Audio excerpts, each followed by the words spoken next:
Hello, 49er faithful. This is Jack Hammer of the Santa Rosa Press Democrat coming on today just to kind of do a week in review. Also, take your calls. If you have a question, comment you want to make, feel free to reach out. The link is in the description as well as in the comment section. So feel free to reach out and let's chat some 49er football. Going to talk about a wide range of topics of the things that took place throughout this last week with the 49ers. Topics such as John Lynch going back to the booth, Jimmy Garoppolo, will the 49ers be able to get a first round for him? Is Trey Lance ready? That's going to be a discussion throughout this offseason. Raheem Mostert, his agent, mentioning that they were in contact with the 49ers recently. Bobby Turner, no longer on the 49ers team page.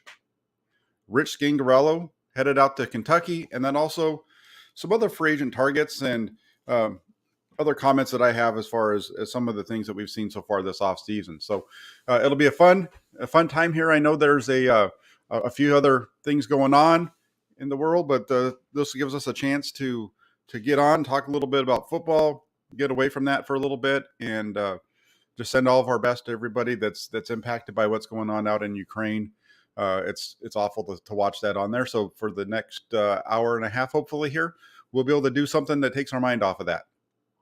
Already have a couple of people in the queue. So we'll go ahead and just get right to your calls. Let's start this off before I get into my take on things from the week. We have let me pull up the screen so that we can get you on there, and we'll start off with Mav. Mav, are you there? Hello. Hey, how you doing? I'm doing good. There was a lot of interesting 49ers news that came out this week. So I guess we can start with what are your candidates for the replacement for the 49ers QB coach? Of course, people are throwing names out there like John Beck because, of course, Trey Lance is going to be trading there this offseason. But I just want to have your opinion on who should replace him and candidates for that.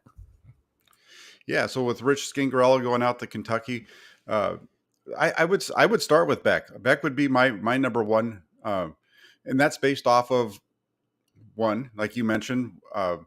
Trey Lance is already going to be working with Beck this offseason. He's going to be down in Southern California working with him. He worked with him a little bit last year after the draft. So that would be the first name for me. On top of that, Beck also worked with Zach Wilson last year and ended up joining the Jets coaching staff about, I think it was week 7 of the season last year. And if you look at the way that Wilson performed in the first 6 weeks compared to the last 7 after he came back from his knee injury, there was some improvement there. It wasn't drastic, but there was definitely some improvement. Might have had a little bit to do with not playing against Bill Belichick and the Patriots twice, but still did a pretty good job in that second stint of the season. And I think that would be a name to keep an eye on. The 49ers wouldn't be able to hire him right off the bat, especially with Lance supposed to be going down and working with him this offseason. They can't do that. So it would be a late hire if that's the direction that they choose. Otherwise, Bobby Slowick is a name that's on their staff right now that has been discussed as far as working with the quarterbacks and being in that quarterback room last year. So I think those are a couple of the names that you could look at. Yeah, I agree. I think the number one priority is just picking somebody that is on board with Trey Lance, somebody that's excited about Trey Lance. Of course, there were the rumors going on about, of course, there's the stuff with Mac Jones, people saying Richie Scangarello didn't really want Trey Lance. He wanted Mac Jones instead. That was floating around. So I think the most important part is finding somebody that's excited about Trey Lance and his development inside of the future. I think a lot of this situation really shows Kyle Shanahan, how they're not really trying to keep these guys. Not just keep them as in they're not giving them pay raises. They're really letting them walk. So I think the real question is, how do you think this affects Trey Lance's development going into next year? Of course, assuming that we're going to have a different QB coach. A lot of guys that are really there aren't going to be there anymore. So I'm just interested to see how he responds going into year 2. Assuming that, not really assuming, but if he is the starter that season. Yeah, I think Um, the biggest thing is that Kyle Shanahan's still going to be there with him. I think that's the number one thing to take from it. Uh, Scangarello, for whatever it is that the folks don't like about him and within the 49ers fan community, he only had 1 year with Lance, and I think we saw growth with Lance from where he started to where he finished the season. Uh, Mike McDaniel going out to Miami is also a loss when it comes to Trey Lance and his development. But as long as they have the head coach there, I think he'll be okay this season. Uh, and he, like I said, we saw growth from him from week one from training camp to week 5, and then from week 5 um, to week 17 when he made his last start. So uh, the big thing there is that you still have Shanahan. I think that's going to, at least for this year, and that'll be a benefit for him. Yeah, I agree. I think that um I guess this really shifts into the next topic, and that's is Trey Lance ready? I feel like my take on that is he doesn't have to be ready right now, and two, people need to understand where how quarterback development really works. I don't think people have these weirdly high expectations for Trey Lance just because of the situation he's put in. But I think that you should just stay inside of the middle of the pack. I think if he does start, he'll be ready, but don't expect 40 touchdowns and 14 interceptions. I feel like there's people that are overly high on Trey Lance, and I feel like there's people that are too low on Trey Lance. And I just want people to kind of be inside of the middle, so don't expect too much from him, but to stay fairly optimistic inside of his development. I agree. I think there's definitely that group it's really high, and then there's a group that's really low, and then there's some of us that are more in the middle with what the expectations are. I just feel like when you pay attention to what folks are saying, when I say folks, I'm talking about fans or what have you, not necessarily from the team, but there's this expectation that Lance is going to take this offense to new heights. That all of a sudden they're going to blow it out. Lance is going to have huge numbers. He's going to be unstoppable. This and that. There, that might very well might be what ends up happening. I feel like that's a little bit unfair for him going into season 2 of his career, making his third start here in week 1 of the 2022 season.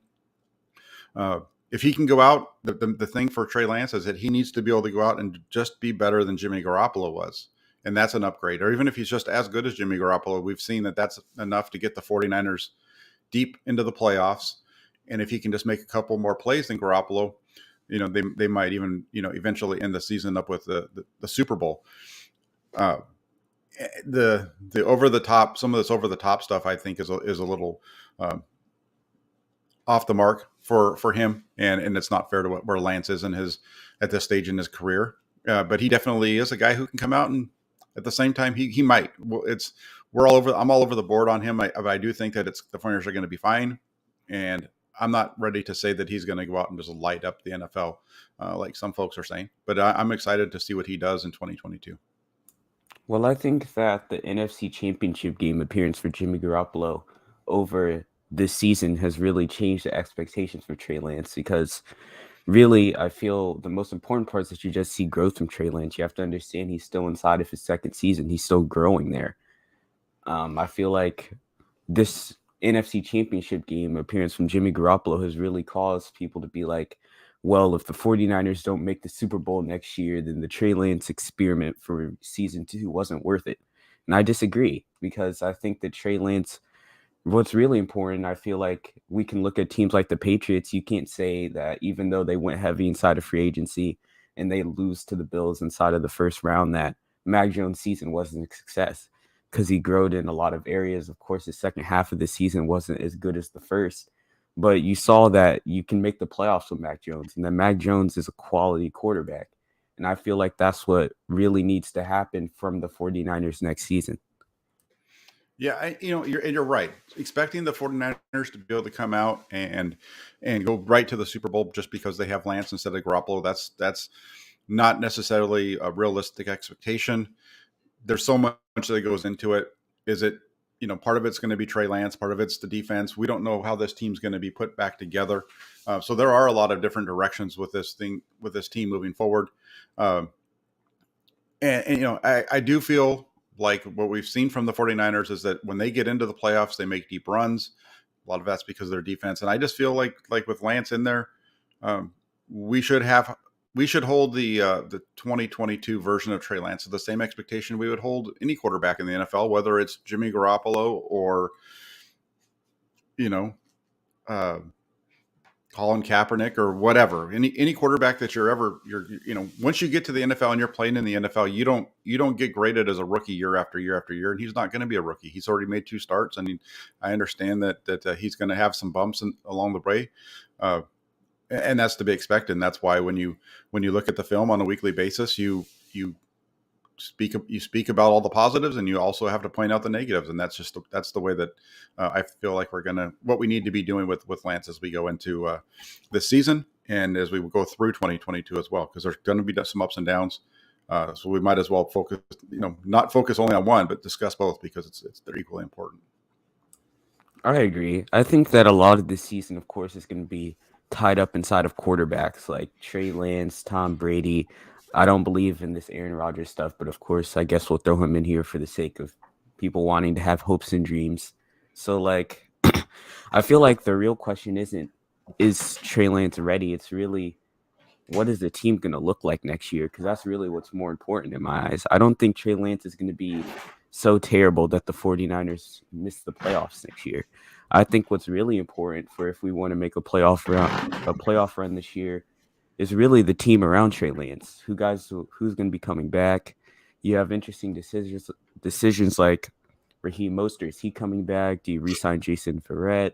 I think that's more important itself than is Trey Lance ready to be the starting quarterback question. It all goes together, right? Because if you don't have the pieces around the quarterback, you're not going to get there. We've heard this argument about Jimmy Garoppolo, about how Garoppolo can only function if he has all the pieces around him. And it's the same thing with any quarterback. Every quarterback that's ever played in the NFL has to have help from the people around him, whether it's their offensive line, their receivers because of their yards after the catch, the defense holding the opponents down and the points scored, all those things. I mean, go back and look at Joe Montana. I'm not even comparing anybody to Joe Montana and Steve Young, but I'm saying go back and look at Joe Montana and Steve Young when they went to the Super Bowl. Those 5 seasons that the 49ers went to the Super Bowl and won, they had defenses that were always top 6. And in Montana's case, they were top 3 the first in 3 of the 4 years. The one year that they weren't was 88, and they were 6 that season. But by the end of the year, a lot of that's because they struggled early on. At the end of the year, they were playing at a very high level, giving up as few points as the number 1 defense in the league. And you kind of saw that same thing happen with the 49ers in 1994 when they won the Super Bowl there with Young. So it's always a team game. We always focus so much on the quarterback because that's the guy that touches the ball every play, and that's the guy that makes the most money. But in reality, it's a full team effort always. And that's why I've never really bought into this whole he's being carried, discussion that gets thrown around. I agree.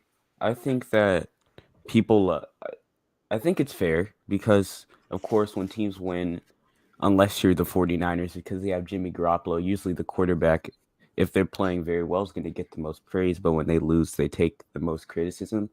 I think that a lot of the criticism this offseason has been unfair to Trey Lance because you've seen him play 10 and a half quarters. I think the truth of the matter is that people don't even really know. Adam Schefter saying one thing, the 49ers camp is saying another thing. And I think you just are going to have to wait till training camp. And I think that piece of the unknown is what's really worrying the 49ers fans. Because I think although a lot of people are high on Trey, there's people that aren't 100% bought into what he can do going into training camp and going into next season, which really brings on the point that I'm kind of the 49ers fan base don't need rookie quarterbacks that get drafted very high because they're overly critical on quarterbacks. They're not really. There's a lot of takes where people are just not really sure, and I think the 49er fans aren't really ready for that, as in they like to know what's coming going into next year. Yeah, and I'm gonna answer this one, and then I'm gonna go. I think we'll move on to another caller. But you're right. I think fans and people in general, we don't like change. We are comfortable with what we know, and there's always a fear of the unknown because we don't know what's around the corner. And sometimes, and probably more often than not, change is good. And I think we need to embrace that when it comes to Trey Lance because he is going to be the starter. When it comes to people talking about Lance and not being ready, I just the only thing that I'll point them to is go watch Week 17. Look at what Trey Lance did against Houston. Watch it all the other rookies did against Houston last year, and tell me that Trey Lance isn't at the same pace or better than where Mac Jones was, where uh, the Trevor Lawrence was, and even some of the veteran quarterbacks against Houston. And we don't have a whole lot of different places that we can point to, but that's one. Even against Arizona, look at what he did against Arizona in that start. The 49ers didn't lose that game because of Trey Lance. They lost that game in part to some of the mistakes that he made, but there were also a number of other mistakes. It wasn't just Trey Lance alone. And at the time when the 49ers played them in week 5, that was when Arizona was at the top of their game. If they had played Arizona at the second half of the season, like week 14, and he had started then, I would think that he probably would have beat him because Arizona was a different beast at that point. So it's going to be fun with Lance in 2022. And there's a lot of questions, as Swan said a minute ago, and we're going to see those play out in this season. All right, thanks for the call. Hey, I appreciate you calling in, Mav. Oops. All right, let's jump over real quick. A lot of good takes there from Mav. He had a lot of good questions, a lot of good back and forth there. It was cool also that he was hitting on a lot of the topics that I wanted to discuss. And I'm going to bring in Jeremy. Hopefully Jeremy's still there. He's been on hold for a little bit, and then after Jeremy, we have Swan to come on. Jeremy, you there? Jeremy. Maybe he fell off. I don't see him. He's got me on hold. I'm gonna jump. I'll keep Jeremy here. Jeremy, if you can come back and join, that'd be fantastic. I'm gonna take this call right now from Swan. How you doing, Swan? Hey, what's up, Jack? Yay for me. Can you hear There me? you go. Right, somebody else jumps off and you get to jump in their spot. Yeah. So, I like all the topics this morning. I don't know if I'll remember them all, but the first one that was key to what I was talking in Discord today with some of the fellas is that John Lynch goes out and doesn't take the Amazon job, wants to stay in San Francisco. Super cool. I think that's. I mean, like it was reported that he was going to make 15 million a year or something. So that's like triple his salary. So it's kind of cool to have a guy like that even players or the whole organization could see and go, hey, this guy is not just about money. And granted, he'd probably have this job once he leaves the 49ers. And his job, as we know, is it's not a one that gets praised a lot, right? Like so, like if the 49ers do well, it's Kyle, right? It's Kyle's pick or it's Kyle's scheme. If the 49ers do bad, oh my God, look at Lynch. He's missing on all these players, right? So it's like really a no-win situation for him. But I don't think inside the locker room or inside the organization they think that. I think they see that they have a stand-up guy who, I mean, everyone says, oh yeah, it's Adam Peters, right? That's the guy behind Lynch. But it takes leadership and it takes someone like Lynch to bring guys like this because you don't know if Lynch leaves and you have Adam Peters as a GM, you don't know how he's going to handle people or be good around people. That's a huge deal, right? Because if you could be talented at what you do and you can hire the right people, but if you don't have like the social skills to make people work with you instead of against you, then that doesn't work. That doesn't always work. So there's no guarantee when Niner fans go, well, if Lynch leaves, oh, Peters will take over. It doesn't matter. Nothing will change. Like you never know. Like you never know when changes happen, what's going to change and not going to change. I mean, you just hope to stay optimistic, just like all these coaches that are leaving right now or going to other places. I mean, you have the figurehead in Kyle and all those things, but you never know when you have pieces that leave. Even like Scangarello, who I I like you brought up a good point. Why do people dislike this guy? I really don't have a reason to dislike him other than his beady eyes, you know.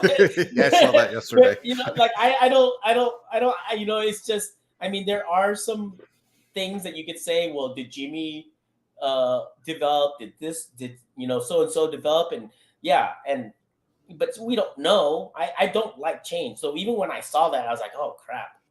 I mean, I kind of wanted this in the season, but is it one of those things where it's be careful what you wish for?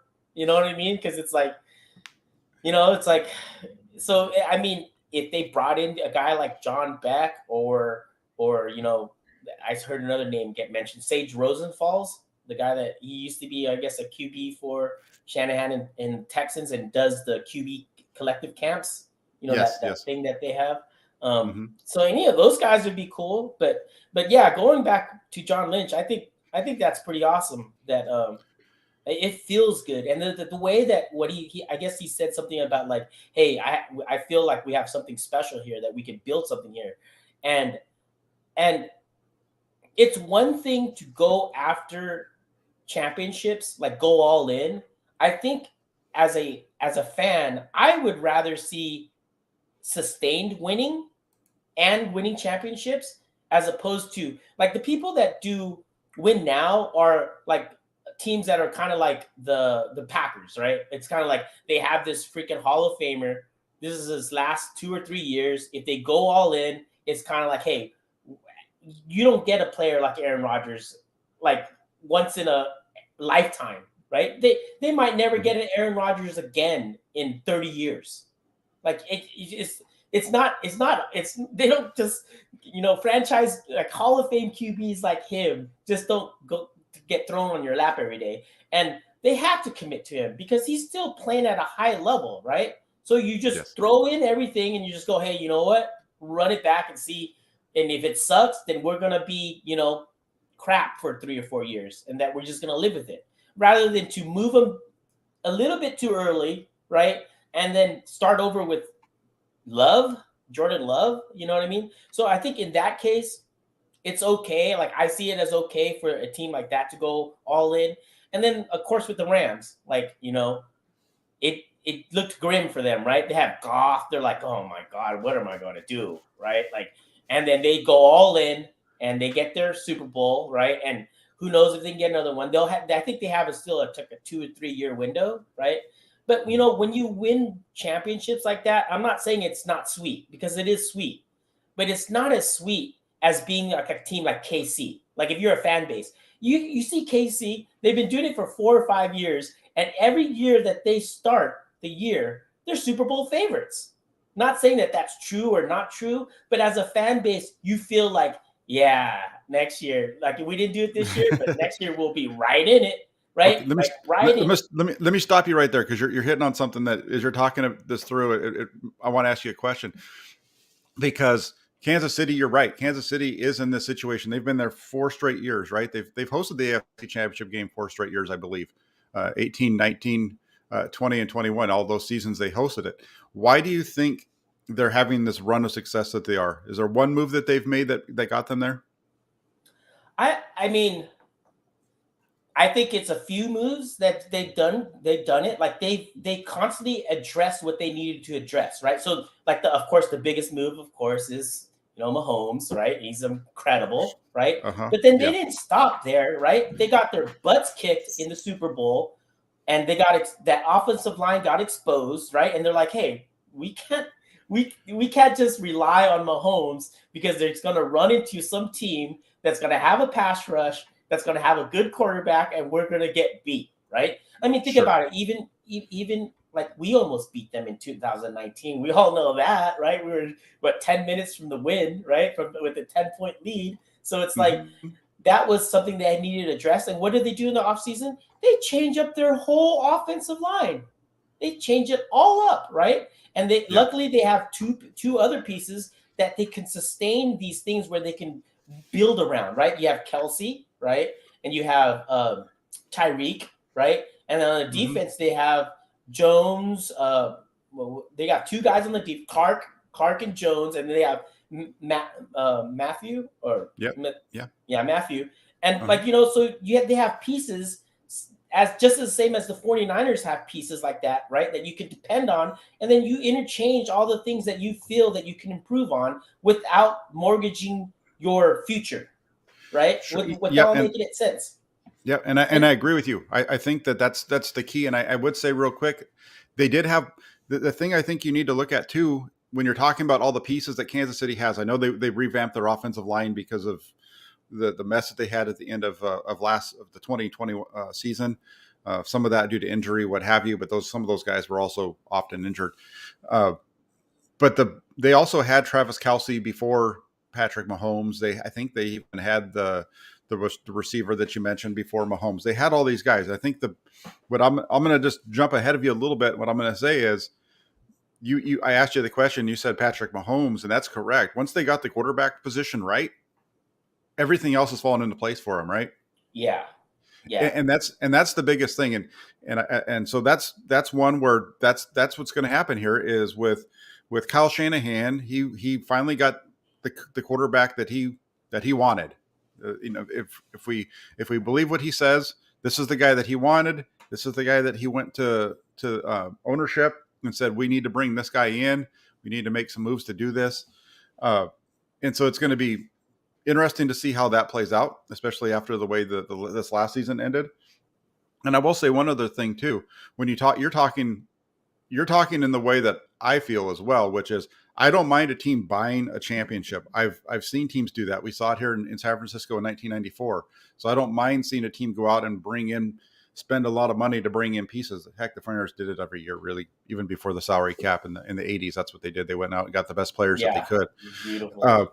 Yeah, but I like the route that you're saying is that I would rather see winning a Super Bowl is fantastic. Don't get me wrong, but if you can be in that race year after year after year, like what we've seen from Kansas City, they were the last 4 years they've been either in the Super Bowl or the championship game, and they've won one of those. If the 49ers can go on that kind of run, that's what I'd rather have than see them have one great season and have them go in the toilet after that. Yeah, totally. I mean, you just see it this is how I see it. Like see it from a kid's point of view, right? I have 2 young kids now, and I always try to see things from a kid's point of view. And then I try to relate it to when I was younger. Like, if you're a kid and you've gone through growing up with Mahomes, right? With just contenders every year, right? Mm-hmm. And yeah, sure, they only have one Super Bowl, but you remember those 4, 6, 7, 8 years as in, man, when I grew up, KC was just amazing. We were in it every year. Like, you just felt like it was something. Now, picture yourself like with the Rams. They win one. If you're a kid growing up in LA and you're a Rams, well, there's not a lot of Rams fans in LA, but that's here or there. But you know what I mean? Like, if there's just one win and then after that you're mediocre and decent, those are not the things that you remember. You don't remember those things, right? Like, you remember the sustained winning. Doesn't mean that you're going to win every year, but you remember those chunks of time, right? You don't remember the random Super Bowl win that you got one year and then that's it, Like, sure, those are sweet. Don't get me wrong. I'm not freaking, but there's levels to this, right? Absolutely. So it's and I don't hate on what the Rams did. Dude, they got a Lombardi for that city, right? Like what more could you ask for trying to start a new fan base, right? But and like I'm a Lakers fan. I know that everyone's boo, but I grew up in LA, right? So I mean, there's a lot of Bay Area people that are Laker fans, just because before Golden State got there, because I would go up north all the time from here to Mammoth to Tahoe to San Francisco. Everywhere you walk, they're Laker fans. And I was always shocked when I was younger. I was like, wow, there's a lot of Laker fans up here. But then I thought about it. I go, well, of course, there's no other team that really you could root for. So all those Golden State Warrior fans who cast shade on Bay Area folks that are Laker fans, they should understand what the Warriors looked like in the 80s and 90s and what the Lakers looked like during those times, But 100%. But yeah, so it's like I'm excited. I mean, I'm this is a very nervous time for me right now, just because I don't like all these changes. We don't know what's going to happen with the O, because to me the O line is my biggest concern. I know that you said that, yeah, look at look at what we did. We got this far with our patchwork on the right side of the O line, right? But if you looked at NFC Championship game, I mean, I know there's many fingers to be pointed, but that was one of the reasons why we lost, right? Like in I think it's the Rams. It's just the O line. Of course, Trent Williams was hurt, and O line wasn't getting the push they needed, and not getting. It's just made it harder. It just made it so hard. Like even when Jimmy had the ball at 1 minute and 50 seconds left, right? And I'm not blaming this on Jimmy. I did not feel confident at all. Like that 150 felt like there's no way they're going to do this, right? It didn't. Yeah, right? Like it didn't feel like, I was like, I mean, I know intellectually I thought, yeah, we have 150. I was watching the game with my son. I go, dude, we have a lot of time left, but I don't feel good about this at all. Like 150 is more than enough time. And it's just, we just never got going. And it's like so I think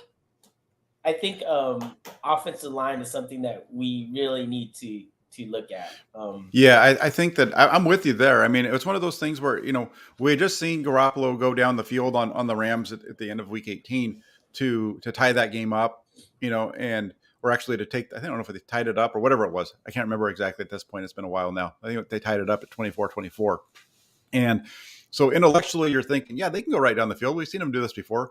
But at the same time, in watching that game and kind of watching how it had played out up until that point, you could see the 49ers offensive line was getting their tails kicked in that game. And the last thing that you wanted to see was Jimmy Garoppolo having to drop back with the Rams not having to worry about the running game. And we saw how that played out. Part of it was Garoppolo missing, wide open guy who, he had Brandon Ayuk wide open on a throw over the middle, and he takes off running because he's got a guy in his face all of a sudden instead of just standing there and throwing the ball. And, there was a lot of different things that played into it, but yeah, I'm with you. I wasn't really all that confident in Garoppolo's ability to take him down the field at that point either. And yes, the offensive line was definitely a part of that. Part of that being Tom Compton. And I keep hearing people talking about how Compton played so much better than Mike McGlinchey, or something to that effect. And I just don't see it. He was covered up by the 49ers' ability to run the ball consistently, and that made things easier. But when they got into passing situations for the 49ers, it was tough sledding, especially in a game like that where the defense was making plays, and that you can't take a whole lot away from that Rams defensive line either, because that group was really good. That's a dangerous group. And the thing is, and what I want to add on to what you were saying about Tom Compton is also, this leads to me to what I want your take on, like the role. I'm glad that the 49ers learned one thing, because after week 3, after the Green Bay game, I said on Twitter, we have a 0-dimensional offense. Like, we can't run the ball, we can't pass the ball. And this is like, this was the press conference where Kittle comes up and he's like, well, I trust in Kyle and Mike to combat this 5-6 man front that they were doing, to stop this, right? And then they did. They added Kittle to be kind of like the 6th O lineman, right? And I don't know if the 49ers going forward should rely on that. Like, because I know, this is my question. Do we want Kittle back into his regular production, right, where he's going out? Or do we want Kittle always to be like this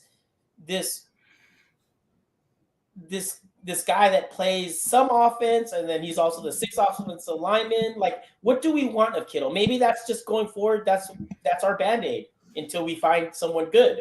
But I'm not sure which one is optimal here. Like, it's good to have it, but I don't know which one is optimal. They need to get it to where they can get Kittle more involved in the offense, get him out on routes more often than having to keep him in and block.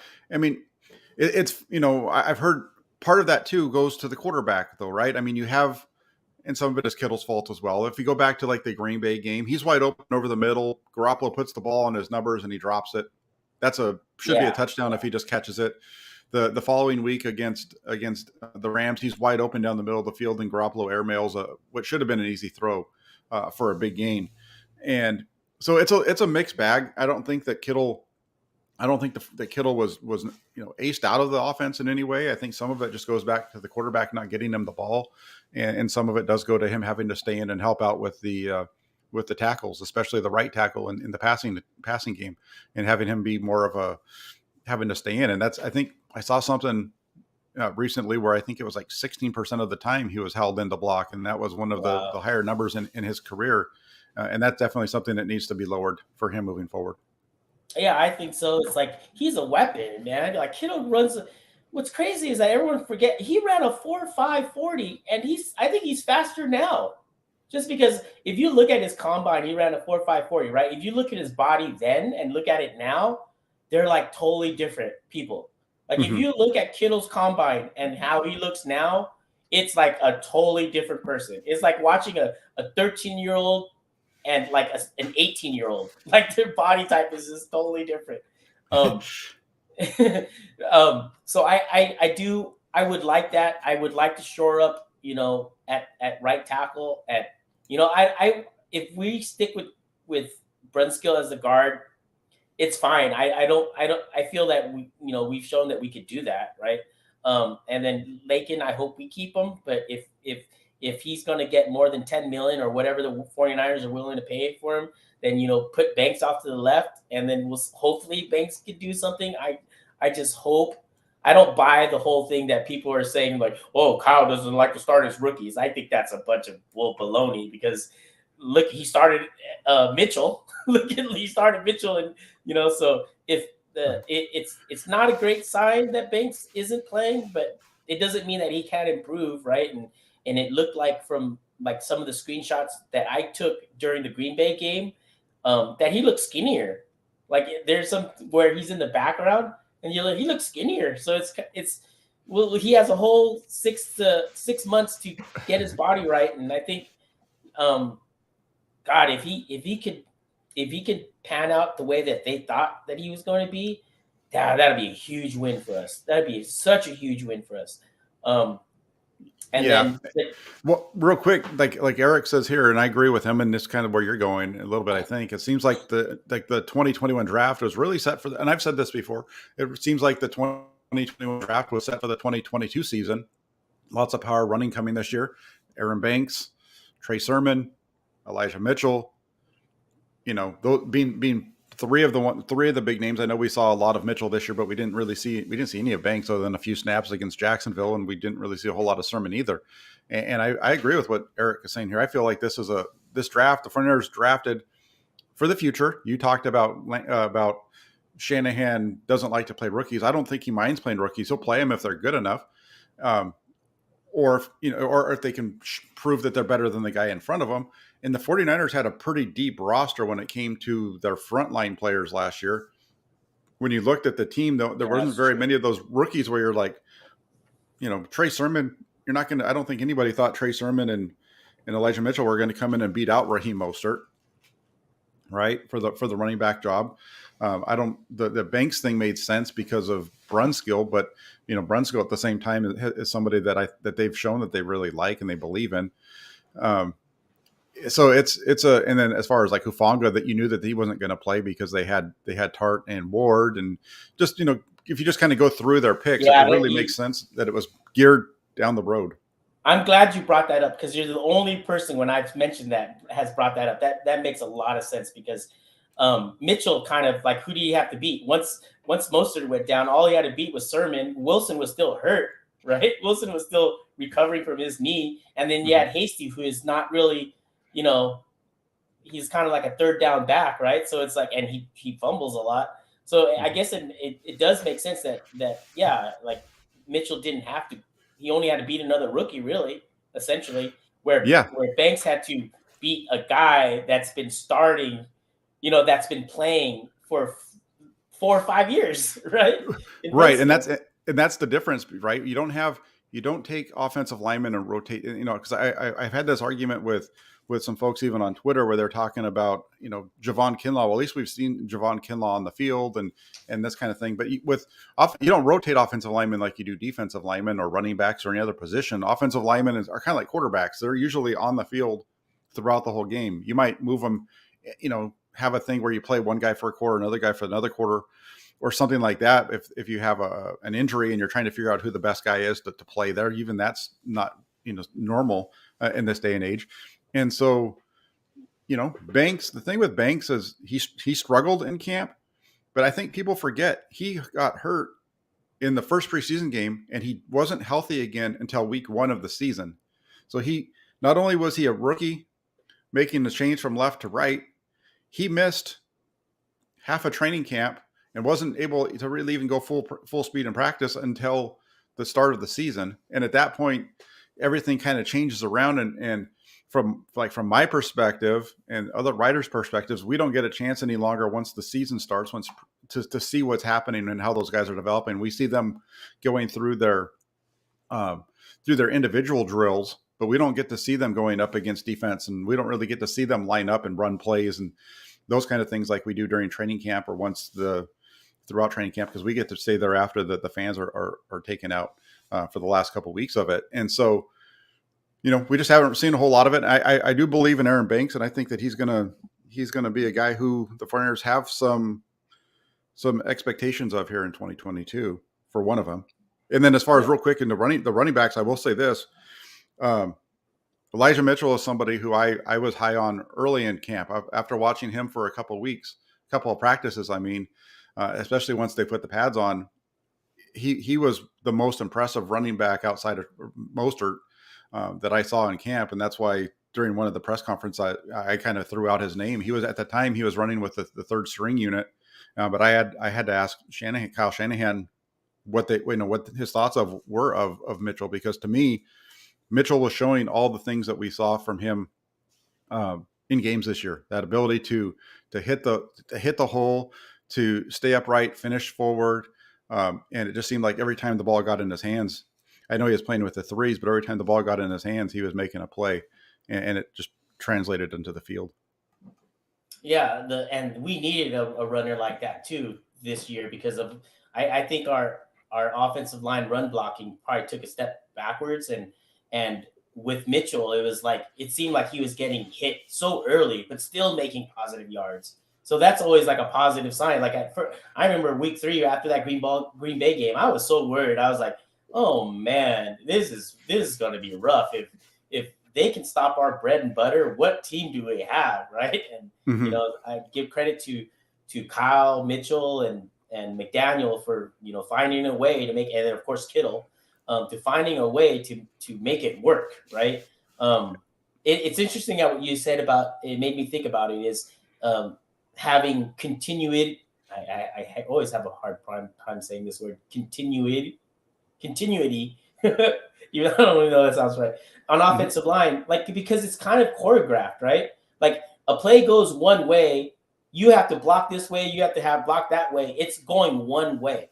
On defense, on defensive line, there's stunts and things like that, but it's pretty much your job is to win, right? You could do it many different ways, right? They have freedom to do a swim move, to circle around, do a bull rush. You know what I mean? They have all these freedoms that it's more of like a contained chaos, right? Where on offensive line, it has to be like a ballet. I mean, you know what I mean? It has to be done a certain way, or it's not really going to work unless you have Barry Sanders, right? Or whatever, right? So, but that is interesting. But that makes me feel more positive about Banks, which is good, because that was one of my biggest things that, coming up in this year is I see the two players, if Banks can give us even just be a solid starter, that would be so huge for us. And then hopefully if they finally get Kinlaw's knee right, because I haven't given up on Kinlaw. I think when he's healthy,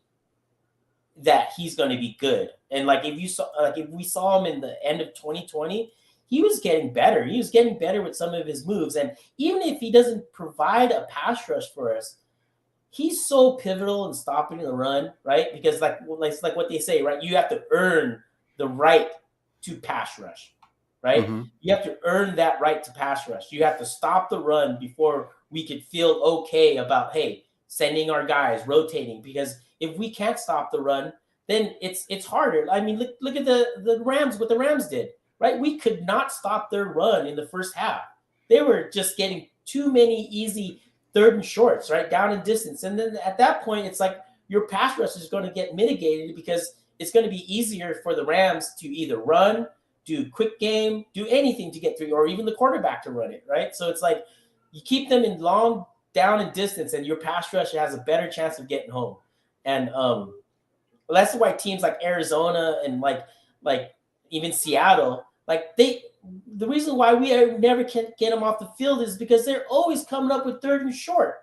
You know, they always have third and short, and when you have a mobile quarterback in third and short, it's like good luck trying to stop these guys. Good luck. But so I'm really excited about this year, and and I'll end with Lance. So I don't expect anything from Trey Lance, meaning that what I should say is I expect him to be a solid quarterback. I expect him to get better. Will I be critical of him when he messes up? For sure. But I'll also have in the context of being critical that, hey, this will be his first full year starting, right? If that's hopefully that's the case. It better be the case. Or I'm going to be I'm going to wear a Chargers uni calling in this show. but so, you know, I think that at the lowest part of what Trey can be, well, I shouldn't say that. I don't know what it's going to happen actually, but from what I've seen so far, I'm willing to ride or die with Trey Lance. Like what I've seen so far, I think it's a good base for him to start and do well. And I would not be surprised if he came out and had an awesome season. Like I would not be surprised with 30 TDs, 35 TDs, and like 10 interceptions, something like that, right? Mm-hmm. That would not surprise me at all. I like that he is always looking to throw the ball. I think on some of the things he'll probably learn on when to run it and when to not run it, and then also checking down.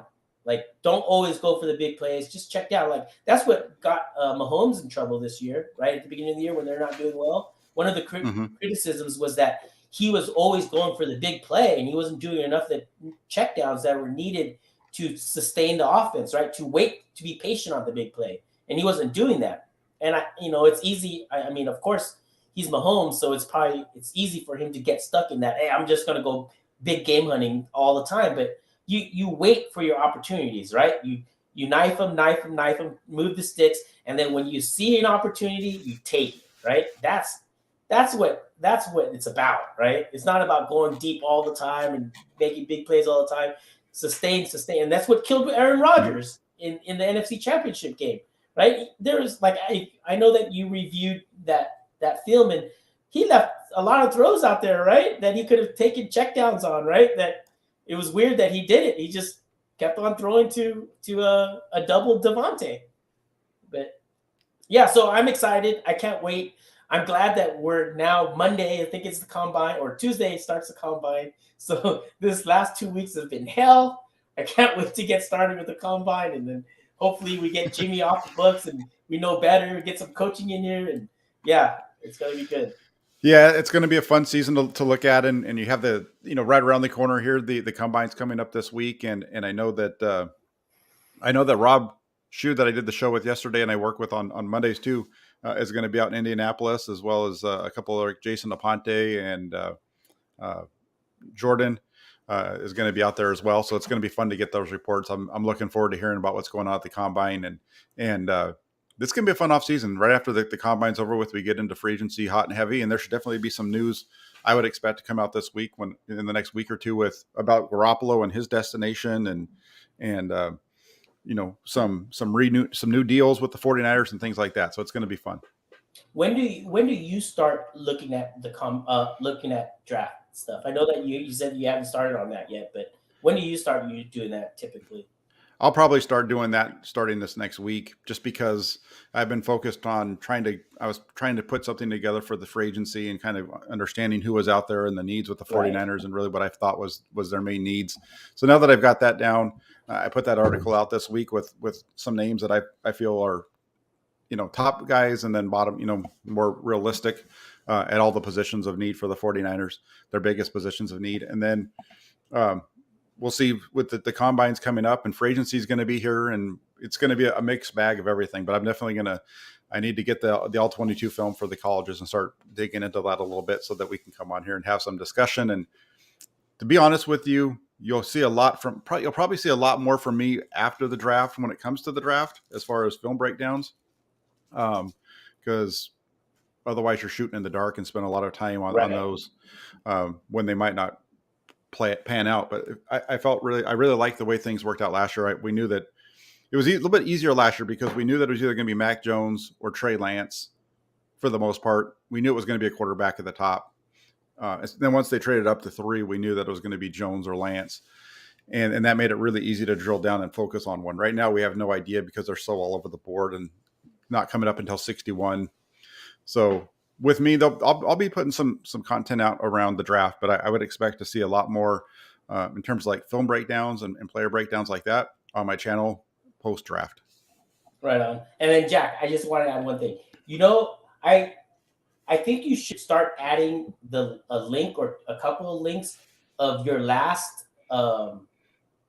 articles from Press Democrat on your YouTube, because that'll also increase your search engine optimization as well. And plus, people want to, like, if they see it, if they're on your YouTube and they see, oh, Jack's last article, let me click on that, and I want to read that, because not everyone's on Twitter, so I think that would be something that it's an easy win for you, right? Just put your last article, paste it into the description, and that's going to help your search engine optimization. And of course, it's not going to hurt with traffic, right? Because some people are going to click on it, right? So yeah, I have put that in the community section, where you can reach out and post different things. I've started putting the articles there. I think that might be what you're talking about. Yeah, right? So yeah. You'll find my articles there from moving forward. Another thing that I've done is I've started adding end cards to all of my videos. So there'll be a subscription link that's going to show up at the end there. And then also it'll have previous videos that you can click on as well. So I'm working my way backwards because I've just needed to start trying to figure out a way to grow this channel beyond where I am. My goal is since you kind of mentioned it, my goal is to get to 7,000 by May is what I'm hoping. So it's a big number. It's basically doubling the channel in the next 2 months. If I can do that, that would be awesome.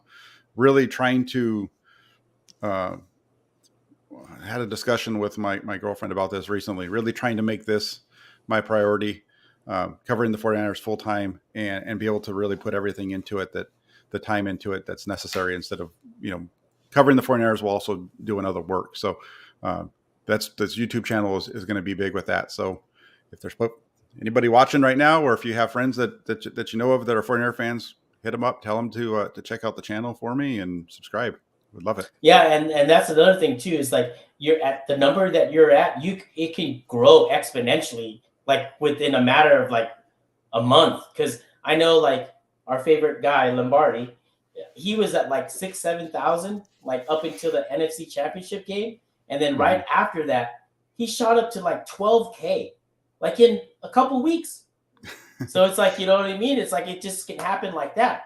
So it's like, I think you keep on grinding, and like, I think you're one of the best content creators out here in this space, because you always give it how you have, and no one, like I said, no one has a more of a breadth of 49ers history than you. You not just from writing it, but you like were in the seats watching the games for 6-7 years. I don't even know how you remember some of the things that you do. It's incredible to me that you remember like certain situations that are like, oh yeah, the score was this and this in 2012. I'm like, wow. And I was like, oh yeah, that's right. But I would have never just plucked that out of my head and did it. So that's awesome. It's funny. It's real quick. It's funny you say that, because my girlfriend teases me all the time, because she tells me that I keep track of important life events based off of what happened with the 49ers that particular year. It's like, yeah, this and this and this, because Joe Montana did this and that. And I remember, and I have a hard time arguing with her about that, because there's definitely certain things that in order for me to remember the date, I need to go back and look at the schedules. I always tell my wife when I have, because when I obsess about something, I go, "Would you rather me obsessed about cars or like working in the garage?" Like, because I've known guys that they literally eat dinner, they go into their garage and they just tinker on their cars or whatever. And the car hobby is way more expensive than sports, way more expensive. So, Absolutely. and Absolutely. you get dirty. There you go. There you go. Well, let's see. I'm a car guy too, though. I don't have cars and that kind of stuff, but I'm big into racing cars. And not that I've raced them, but going to the races and things like that. So uh, I'm kind of my girlfriend's she's got it the worst way because it goes from football season to racing, from racing to football season. That it's nonstop. I've got something to keep myself, and I've got the 49ers here, so. It's a lot of fun. This whole thing's off, and I really appreciate you taking so long to talk to me today. Yeah, thanks for having me, Jack. Always a pleasure. All right. You have a good one, Swan. Okay, you too. All right. All right. That was a great call by Swan there. I'm going to bring up, hopefully, Jesse doesn't look like Jeremy ever came back. Karthik, are you there? What's up, Jack? Can you hear me? Hey, how you? Yeah, I can hear you. What's up, Jack? First time caller here. Nice to meet you. Nice to meet you. So I didn't really have a topic that I had in mind. I just came on here real quick.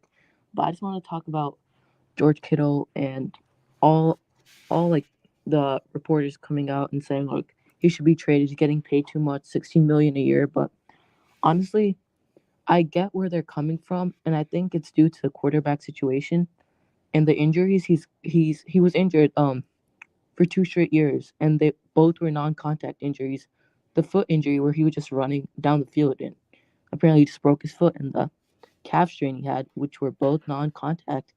I get where those reports are coming from, but at the same time, it has to do with the quarterback situation, and that's why so many Niner fans want Trey Lance in the game. It's because Jimmy G he can't throw it down the field, and like that one throw he had in the NFC Championship game, that was to Ayuk, and Ayuk said, "Deep ball me, please," because like you never seen Jimmy do that. It's like, and I was shocked when he did that. But, like, and I know that Kittle wants those deep shots. Like only Jimmy G can only throw like 20-yard slants or digs down the middle. And the one time he did that to Kittle, you missed him. So like I think when Trey Lance comes into the game, I think there will be less of those injuries because George Kittle, when he catches those balls, he has to turn upfield, and he has to work through those defenders. But like those deep shots, Trey Lance will find him open, and he's gonna be above the defense. And Trey Lance can throw it over the defense, which gives George Kittle more room to work with. But instead, with Jimmy G, he has to earn those yards. He doesn't get it for free. So that's what I Hmm. think. So No, I think it has to do to the quarterback play. I agree with you. I think there's definitely a piece around George Kittle that goes to the quarterback play. He's getting a lot of heat because of the lack of numbers, but there's plenty of times when you watch film and you see Kittle running open and the ball just doesn't go to him. Whether who knows where he was in the progression of the route, but either the ball's not getting to him or it's a poorly thrown ball. So for the most part, he's open. It's not. I think it's more. I agree with you. I believe it's more of the quarterback play than it is George Kittle.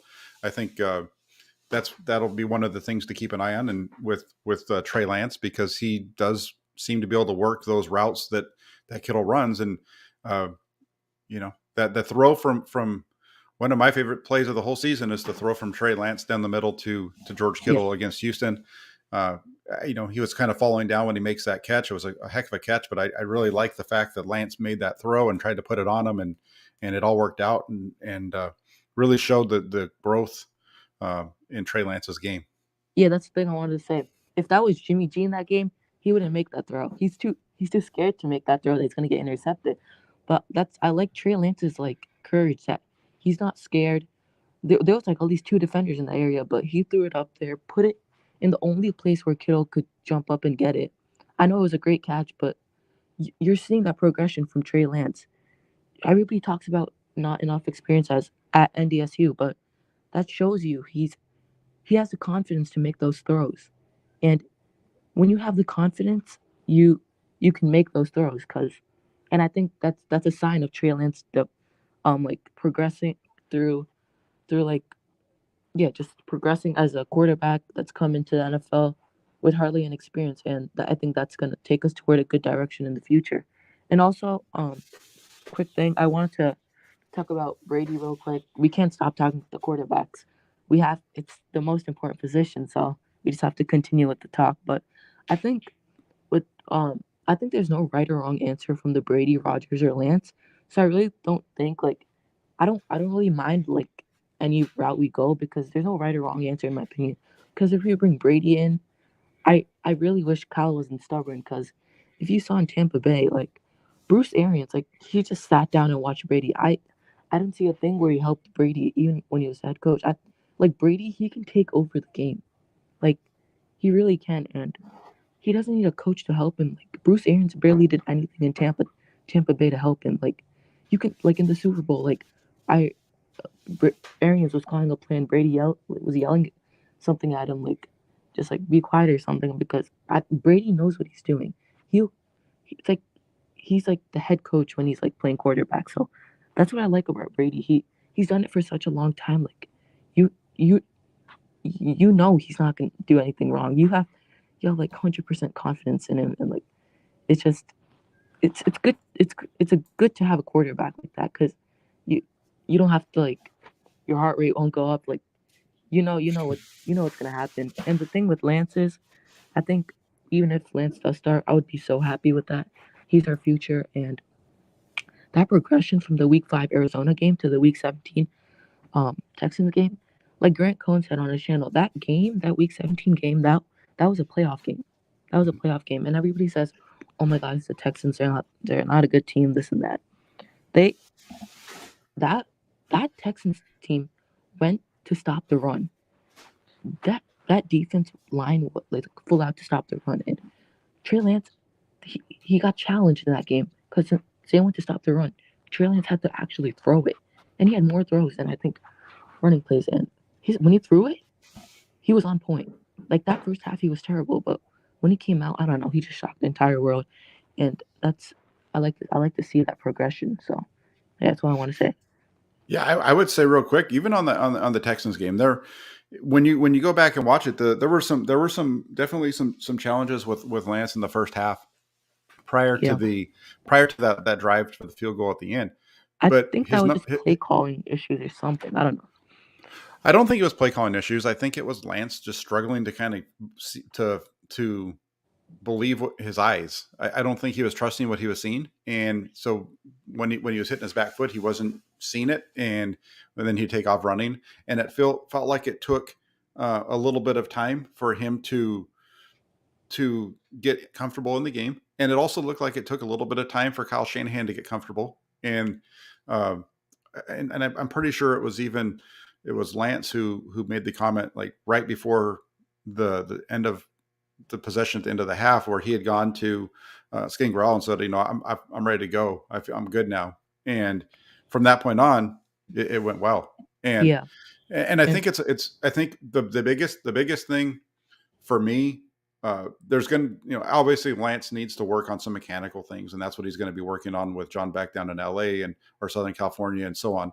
But the one piece that I don't think can be overlooked is something that Trey Lance said to Rich Eisen, and I wrote this in an article a couple weeks ago, but it's the ability of Trey Lance and Kyle Shanahan to get on the same page and see the game in the same way.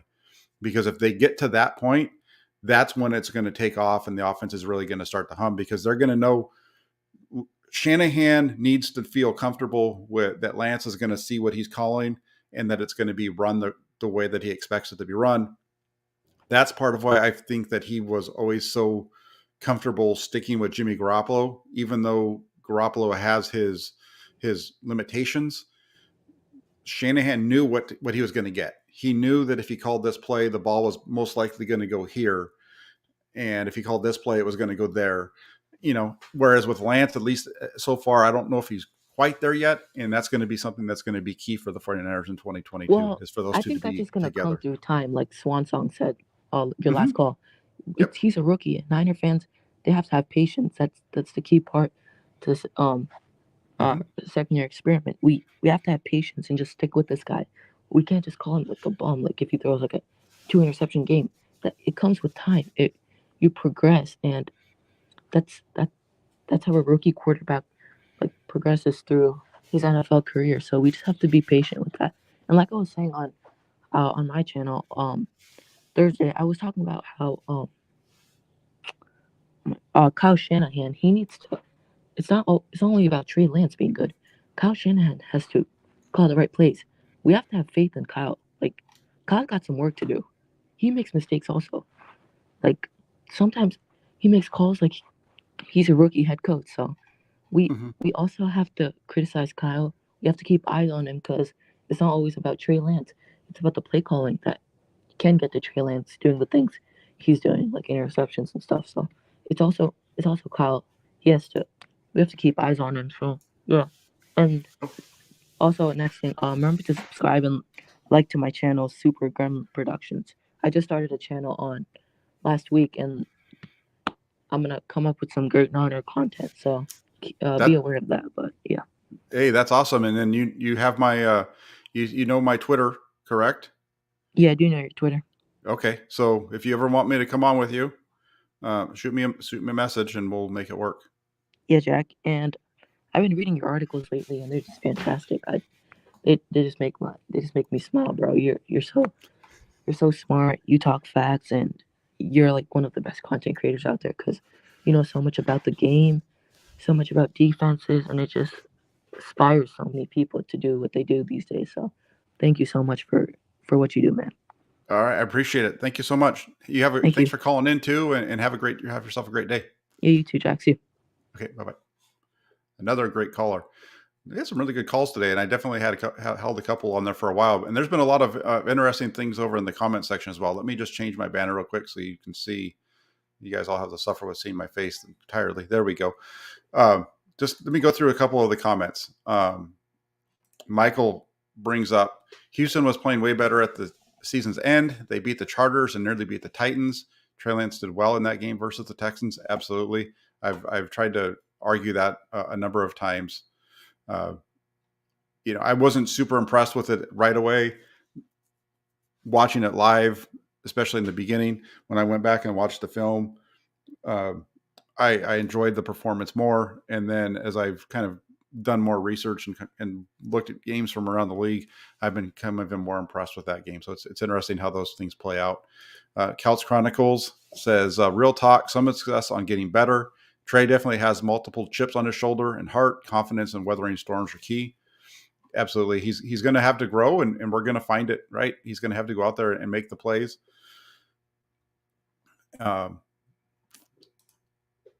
Kia says, tight end, need to draft better than Charlie Warner. We need another receiving tight end. We saw the 49ers do this in 2020, right? When they brought in, can't remember the guy's name now. He just wasn't very good. But that was the direction that they tried to take in 2020. And so I could see the 49ers maybe going out and getting another tight end to fill in. I have a feeling that Ross Dwelly won't be back. I think you're going to see Kittle, Warner, and maybe another free agent tight end that gets brought in. I saw a name that was really interesting yesterday. Would be Robert Tonyan from the Packers. That's a good name. Let's see. He also throwing out the offensive line: McGlinchey, Banks, Moore, Mack, Brunskill, Tomlinson, draft pick, Williams. I think we're. If I was going to throw out an offensive line for the 49ers, I say McGlinchey at right guard. McGlinchey at right tackle, Brunskill at right guard, Mack at center, the left guard being Banks, and Williams being the left tackle. That's how I see them likely playing that out with Moore being a guy that's the off the bench swing tackle, can fill in both sides, and maybe having to play guard here and there. With there's a number of other guys too on this roster: McKivitz, Justin School coming off of the injury. So there's definitely some depth on the 49ers offensive line that they can reach at. And then real quick, couple of, I hit some topics. We'll run out of time.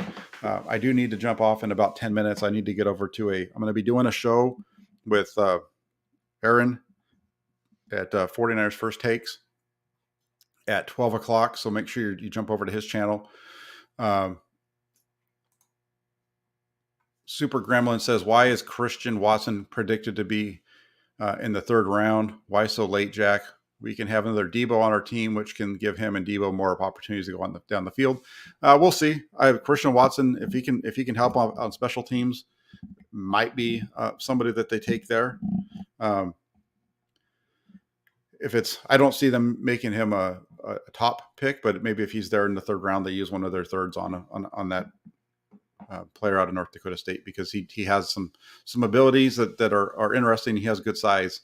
It's just a matter of if he'll be around that long. But I did want to hit on a couple of things. The coaching staff for the 49ers has undergone some changes. That's for darn sure this year. They've lost eight coaches in total. We have Rich Scangarello going out to Kentucky. He's going to be the offensive coordinator there. I don't know if you would consider that, and maybe in the comment section you guys can tell me if you feel that that's a lateral move for Scangarello or if it's an upgrade. For me, I would think that's a little bit of a down, either a lateral move from a quarterback coach in the NFL to an offensive coordinator at college, especially for a guy who has been an offensive coordinator in the NFL. It seems to me like that's a little bit of a lateral move for Scangarello. One thing with me, I don't understand the vitriol from a portion of the 49ers fan base, especially the excitement with moving on from Scangarello. Was he great at his job? It's hard to tell. We know this. We know that he joined the 49ers in 17. He was a part of the initial staff. He was only there in 17 and 18, and then he was gone in 19 and 20, came back in 21. Was he, the argument against Scangarello is he never developed anybody. Okay, so let's take a step back there. His first group of quarterbacks were Brian Hoyer and CJ Beathard. And for whatever reason, he is blamed for them not progressing. At the same time, 49er fans will tell you that Kyle Shanahan doesn't deserve the blame for the losses in year one with those guys as their quarterbacks, but we're going to hold his quarterback coach to a higher standard there. The end of 17, the 49ers make the trade for Jimmy Garoppolo. Scangarello is the person who needs to get him up to speed, and he was able to. And they go out and they have some wins at the end of the year. You can argue about the competition that they went up against that season down the stretch in those last 5 games, but you can't argue with the results going from a team that was 1-10 at the time to finishing 6-10. And so I think Scangarello gets some credit for the finish of the season in 2017. I think Scangarello should get a little bit of credit for helping to find Nick Mullins, whether you like Nick Mullins or not. He was a guy who the 49ers liked enough to keep on in 2019 and 2020 after Scangarello left. He's somebody who Kyle Shanahan repeatedly called the smartest quarterback in the quarterback room. Kyle Shanahan really liked Nick Mullins, and that's a Scangarello guy. The thing there, and then beyond that, did CJ Beathard is always kind of CJ Beathard. I mean, you can only improve players so much based off of what they do. Quarterback position is different than working with running backs and linemen, just because there's so much that's going on up here, as well as with their physical ability. Maybe they didn't like the fact that Scangarello was reportedly not 100% on board with Trey Lance. Okay, maybe he wasn't, and that was one of the things that Kyle Shanahan said that he wanted, was for all of his coaches to be up front. He didn't want to have a coach tell him that they wanted, Jones or Lance, because they felt like he was the one he wanted one way or another. So they kept it all under wraps. And if he wanted Mac Jones, cool. He wanted Mac Jones. Mac Jones, I think, is a really good quarterback, and he showed it to a certain extent up in his first year in New England. Took them from a team that was a non-playoff team the year before to the playoffs. Who knows what he'll turn out to be in his second year and third year. I think he's going to be pretty good. I don't think that in any way affects the way that he did his job with developing Trey Lance. We saw Trey Lance go from a guy in, training camp and so on, and we saw him grow throughout the year. Do we not give the quarterback, if you believe that Trey Lance improved as the season went on, which I've seen a number of folks do. And they've said that that's part of the reason why he's ready to play. Why is Scangarello not given credit for getting him there if he never, quote, made anybody better? So that's an interesting argument. On top of that, when it comes to the 49ers coaching staff, a name popped off of the 49ers website. Bobby Turner, the running backs coach, no longer shows up on the 49ers coaching staff. If you go to 49ers.com and search the coaching staff that's there online, Bobby Turner's name doesn't show up. There's been no report from the 49ers on this and no further information. So we don't know if the 49ers are updating their website, or if because there are some changes there. Some names haven't changed, and some guys are there, some guys aren't. Some of the coaches that have moved on are already off. Is Bobby Turner retiring? What's the direction that's going on there?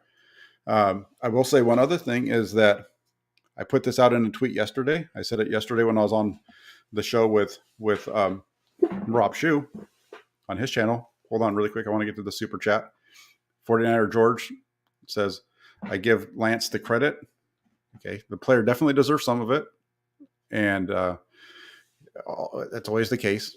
Coaches always, the players deserve credit just like the coaches. I appreciate the donation, George. It's interesting when you look at the 49ers coaching changes. A lot of times when a coach starts to feel some pressure, the first guys to go are the assistants, and then down the road, then it becomes the head coach and the general manager. But it's usually after there's a number of changes within the staff. When you look at the 49ers coaching changes, they've lost 8 coaches this offseason. Rich Scangarello, Mike McDaniel, John Embry, Wes Welker, Richard Hightower, Butch Berry, Zach Yenzer, and James Betcher. Of that group, half of them took upgrades in their positions. McDaniel became the head coach for the Dolphins.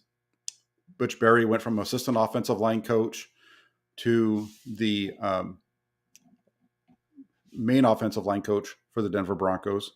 Zach Yenzer went from the assistant offensive line coach to the offensive line coach at the University of Kentucky. So that one is similar, I think, a little bit to the Scangarello. It could be a little bit of a lateral move, but a little bit of a step up at the same time. Richard Hightower was a lateral move. So when you look through these, you see four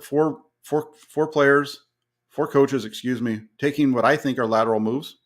You can argue why, but I think what you need to look at, or I'm going to remind folks of, is yes, the 49ers are coming off a terrific season, getting to the NFC Championship game.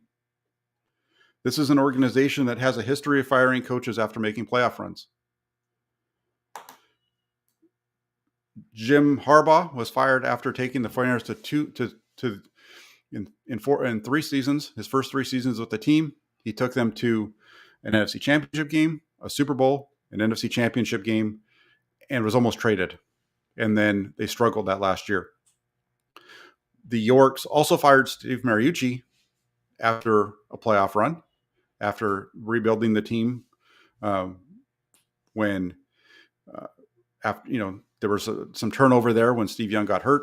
They rebuilt that team up, and they had a team that went in and had the biggest postseason come from behind victory.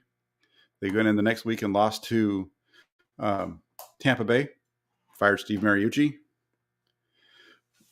So is Kyle Shanahan on the hot seat? I don't know if I'd say he's on the hot seat yet, but I think it's getting warm.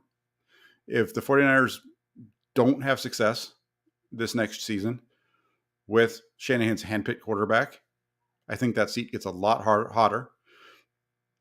And again, these coaching staff changes, some of them are going to I'd say about half are taking promotions, and the other half are coaches who are either retiring or taking lateral moves. The 49ers could have blocked the move from Embry if they wanted to. They could have kept him on if they really wanted to keep him on. They didn't have to force him to take a pay cut. Didn't seem like Embry really like the way that they did it, which is how that report came out. Wes Walker took a lateral move. Hightower was probably going to be fired due to his performance. He took a lateral move. Betcher takes a lateral move. So something to keep an eye on as we go throughout this offseason and into 2022 with the 49ers. Again, is he on the hot seat? No, but it's getting warm. And we'll see how that goes. And I have a couple minutes. I need to jump over to another show with 49ers First Takes. Let me pull up really quick Michael Miller. Let's see if he's on here. Hold on. Let me bring him up. Michael, are you there? Oh, you got to block his pretty face. Hey, Michael, I've got literally got just a couple minutes. What's going on? I just wanted to say something about John Lynch, and stuff like that. I just want to know, why does he waste so much cap? From Weston Richburg to D Ford to Mike McGlinchey now may not play and waste, $10.5 million.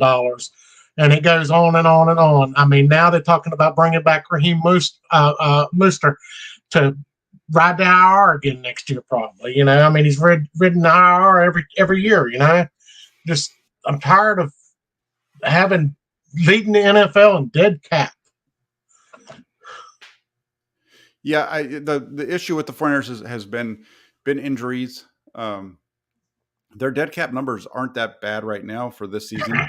I don't know where they are in terms of all the teams, but from what I've gathered, just looking at it, it doesn't look quite as bad as it's been in the past. I think they're doing a decent job of managing it, so it'll be something to keep an eye on, though, for sure. Because I read something yesterday where D Ford has played a total of 7 games, and we paid him over $70-some million.